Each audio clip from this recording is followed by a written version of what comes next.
ትንሿ ልጅ ድንገት በጨዋታ መሃል የካዝና ሳጥን ውስጥ ገብታ እየተጫወተች የሳጥኑ በር ይዘጋባታል። ሳጥኑም ራሱን ቆለፈ። ህፃኗም ከውስጥ ሆና ማልቀስ ጀመረች። አባቷም ድምጿን ሲሰማ ከኪችን እየሮጠ ሄዶ የሳጥኑን ፓስወርድ አስገባ። ነገር ግን አልከፈት አለ። ደጋግሞ ሞከረ፣ ነገር ግን እስካሁን በሩ መከፈት አልቻለም። በዚያን ጊዜ ነበር ሚስቱ በሚስጥር ፓስወርዱን ቀይራ እንደሆነ የገባው። ህፃኗ በጣም እየጮኸች ነው። እንደምንም አባብሎ ሚስቱ ጋር ፓስወርዱን እንድትነግረው ደወለ። ሚስቱ የዮጋ ቤት ትምህርት አለባት። ስልኩን ግን ያነሳው ሌላ ወንድ ነበር። አባትየው ግን ምን እየተካሄደ እንደሆነ ለመጠየቅ ጊዜ አልነበረውም። ሚስቱን አንዴ ስልኩን እንዲሰጣት ጠየቀው። ስልኩን ያነሳው ሰውዬ ግን ሚስቱን መፍታት እንዳለበት እየነገረው ነው። ነገር ግን አባትየው በሚስቱ ቢበሰጭም በዚህ ሀሳብ ሰዓት አልነበረውም። አጋጣሚ ሚስቱ መጣች። እሱም ባሏ ደውሎ የካዝናውን ፓስወርድ እየፈለገ እንደሆነ ነግረው ስልኩን ሰጣት። ሚስቱ ግን ከካዝናው ውስጥ ብር ለመስረቅ ፈልጎ አውቆ ሰበብ እየፈጠረ እንደሆነ አሰበች። ምንም ቢያረግ ፓስወርዱ እንደማትነግረው አስረድታ ስልኩን ዘጋችበት። አባቷም ልጅቷን በድምጹ እያባበለ የአደጋ ጊዜ ደራሾች ጋር ደውሎ ጠራቸው። ነገር ግን ምንም ያክል እንኳን ቢለፉ ሊከፈትላቸው አልቻለም። በመቁረጫ ማሽንም ቢሞክሩት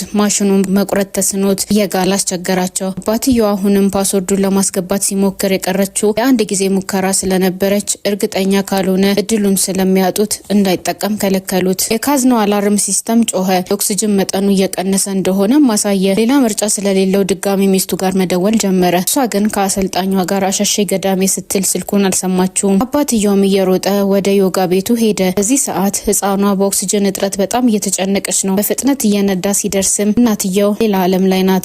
እሱም ጊዜ ስለሌለው በፍጥነት ወደ ቤት መታ ፓስወርዱን እንድትሞላ እጇን ይዞ ይጠይቃታል። ነገር ግን የእሷ የዮጋ አሰልጣኝ እጇን ከእጁ ነጥቆ አባት ልጁን በራሱ መንገድ ማዳን እንዳለበት ያስረዳዋል። ሚስትየውም ለገንዘብ ብሎ የልጇን ስም መጠቀም እንዲያቆም ታስጠነቅቀዋለች። ፓስወርዱን ላለመስጠትና ወደ ቤት አብራው እንደማትሄድ እርግጥ አርጋ ነገረችው። አሁን ከፊቷ እንዲሄድና ማስፈራራቱን ከቀጠለ እንደምትፈታው ማከለች። የአደጋ ጊዜ ደራሾቹም ከቤት ሆነው ለአባትየው ደውሎ ፓስወርዱን እንዳገኘ ይጠይቁታል። እሱም እንድታምነው ስልኩን ስፒከር ላውድ ላይ አድርጎ ያሰማቸዋል። ካዝናው ውስጥ ያለው ኦክሲጅን እያለቀ እንዳለና ቶሎ ካልደረሱበት በውጤቱ እንደሚጸጸቱ ነገሯቸው። ሴትየዋም ይህንን ስትሰማ ባለቤቷ ሰው ቀጥሮ እያስደወለባት እንደሆነ አስባ በአስቸኳይ ከፊቷ እንዲሄድ ነገረችው። አሰልጣኟም አክተሮች ቀጥሮ ድራማ እየሰራባት እንደሆነና ባሏ ምን አይነት ወራዳ እንደሆነ መናገር ጀመረ። ሚስቱም ከባሏ ይልቅ ሰውየውን አመነችው። ፓስወርዱንም ልጇን ፊት ለፊት ድረስ እስከሚያመጣት ድረስ አልሰጥም አለች።